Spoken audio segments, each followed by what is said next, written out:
Desde la idea original de hacerla en blanco y negro hasta cómo fue que nació esa tétrica escena del final de Pearl. Todo esto conversamos con Eliot Rockett, el responsable de la fotografía de esta gran película de Ty West. Y quédense hasta el final porque encima tiene un adelantito cortito de lo que va a ser Maxine, la tercera parte de esta trilogía. We now return to Mira Akien and Contre with our latest interview. I don't know that it was a conscious decision to say we're going to make two wildly different looking movies, but it became very obvious that we just approached it like Pearl as its own separate thing completely. Like I want to be special, dancing up on the screen like the pretty girls in the pictures. Aside from a few things that like you see like some props and stuff in X that occurred that are there because of Pearl, right? But in terms of it being like a movie and what the movie was going to be like, we were like just going to make another movie that was different. For me, because both movies kind of take place for the most part in the same location and largely the same sets and stuff, it wasn't as much of a big undertaking as for Tom Hammock, our production designer, because what he had to do was take the, like when they got down there, they found and he had to build the bunkhouse because the farmhouse was the only thing that existed in that place, and make them all super old for X, and then of course turning that around and turning them into these brand new structures for Pearl was this tremendous amount of work for him. We're looking for someone with X factor. It has to be me. How about a film nobody else has seen? Is it legal? Will be eventually. The movie was supposedly to be going to be in black and white. Is that correct? And you had to change it?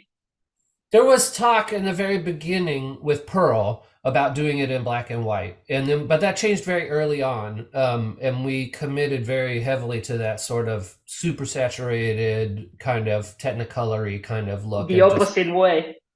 Yeah, we just, Ty likes to say, if you're gonna get wet, you might as well go swimming. So it was like, if we're gonna do it in color, we're just gonna do it in color. So, and it seemed to be appropriate, because, I mean, unlike X, which like had a definite time period and a definite kind of genre element of like a certain kind of movie from that time period that we could kind of emulate.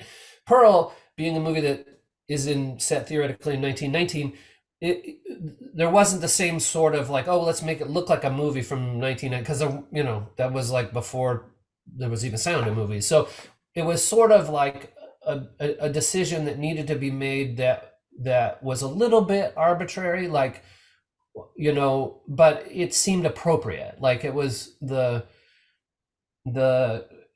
go that route and kind of have this like Gone with the Wind, Wizard of Oz kind of Busby Berkeley musical thing, like it seemed like it fit in terms of the tone of what was going on inside of the movie in some ways, and also was like an interesting contrast kind of to what the narrative is, is a kind of unexpected way to present that kind of a story, I want to be loved from as many people as possible. With X, it was sort of a matter of like trying to make the movie like it would have been in a Friday the 13th or a that sort of era, or Texas Chainsaw kind of world. And I think that's just kind of more how they did things back then. I'm not, kind of ironically, I'm not a giant horror movie fan myself.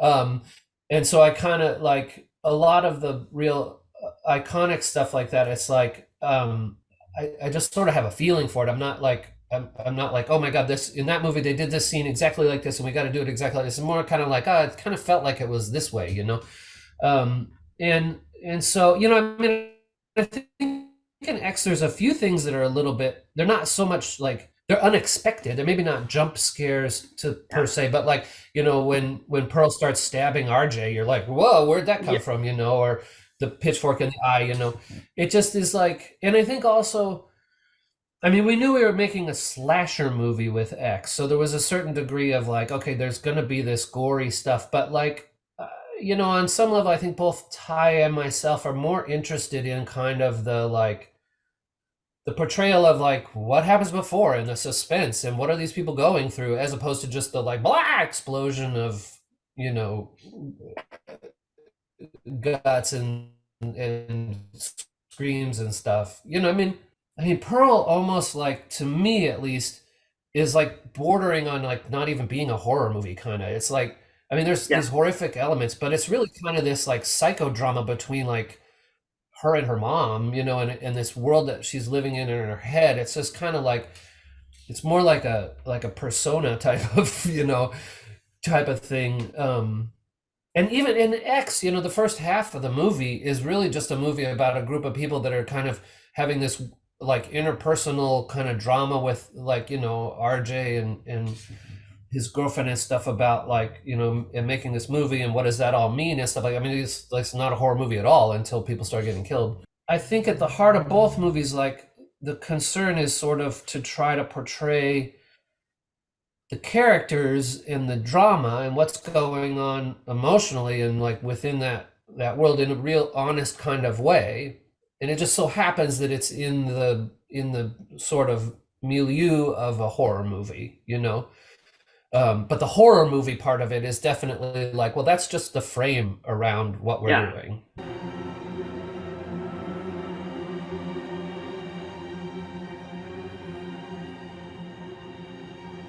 Then you have the final sequence, the one that you start to roll the credits in with Mia looking at the camera without blinking. How was the idea of that like begin?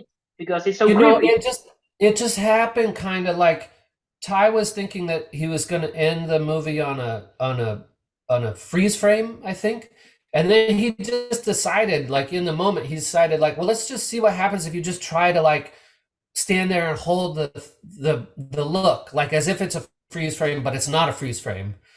And it just worked. You know, it was just like, whoa, this is great.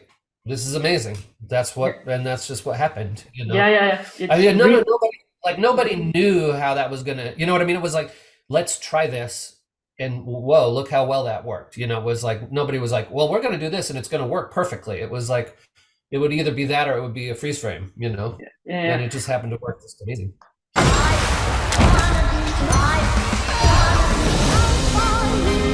Next scene's supposed to be done on location in Los Angeles.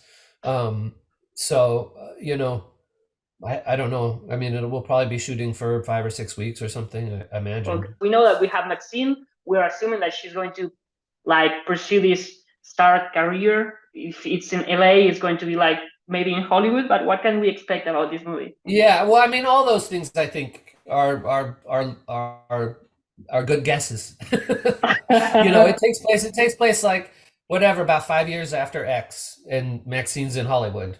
And I don't know really if I'm supposed to. Nobody has told me what I'm supposed to say, so I'm going to err on the side of not saying very much.